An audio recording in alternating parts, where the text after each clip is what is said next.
നമ്മുടെ വരെ ഒരു നോമ്പുതറ വെച്ചിട്ട് എത്ര കാലായി നാണക്കേടാണ് മനസ്സിന് കുറച്ച് നിങ്ങളെ മാറി പിസ്കനായി തുനിയാവിൽ ഞാൻ കണ്ടിട്ടില്ല. ഒച്ചപ്പാട് ഉണ്ടാക്കില്ല, ഒരു നോമ്പറോട് വെച്ചാ പോരെ. ആരൊക്കെ വിളിച്ചോണ്ട് എനിക്കൊരു പിടുത്തൂല്ലോ. വിളിച്ചോണ്ടവരൊക്കെ ഞാൻ പറഞ്ഞത് ഞങ്ങളെ ഫോൺ എടുത്ത് കണ്ട അതിൽ കുത്തിക്കോളി. അങ്ങനെ എന്റെ കുടുംബക്കാരെ ആദ്യം വിളിച്ച റഫീഖും കുടുംബം എന്തായാലും വേണം. റഫീഖിന് പെണ്ണുങ്ങളെ എന്തായാലും വിളിച്ചാൽ പറ്റില്ല, സമ്മതിച്ചില്ല. റഫീഖിന്റെ പെണ്ണുങ്ങൾ ഓല് വലിയ തോൽച്ചി ഓൾ അത്രയും വലിയ പേരുണ്ടാക്കിയിട്ട് കുടിക്കൽ നമ്മൾ വിളിച്ചോ. അതുകൊണ്ട് നമ്മളെ പരിപാടി കോലം വിളിച്ചണ്ട. ശരി വേണ്ട.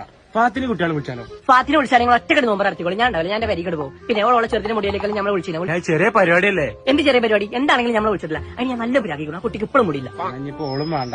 രാധാകൃഷ്ണ കുടുംബമാണ്, ഓന്റെ അടുത്ത ചെങ്ങായിയാണോ, അല്ലാതെ പറ്റൂല. സുബ്ഹാനെ രാധാകൃഷ്ണനോ മനസ്സാ മൂപ്പർക്ക് ഇപ്പോഴും പിരാന്തുണ്ട്. മൂപ്പർ ഇപ്പോഴാ സൈക്കാളജിസ്റ്റിനെ കാണാൻ പോക്ക്. നിങ്ങൾക്ക് അറിയില്ലേ? പരിപാടിന്റെ ഇടയിലേറ്റ് മൂപ്പർക്ക് ഇളകിയ പരിപാടി ആകെ കൊളാവും. ശരി, എന്റെ കുടുംബക്കാരും കമ്പനിക്കാരും നമുക്ക് പറ്റില്ല. എന്നാ ആരെ വിളിച്ചോണ്ടിച്ച് പറയാം. ആരെ വിളിച്ചിട്ടുണ്ടായി ഞാൻ പറഞ്ഞുതരാം. ഫസ്റ്റ് റെജിനെയും കുട്ടികളും വിളിച്ചണം.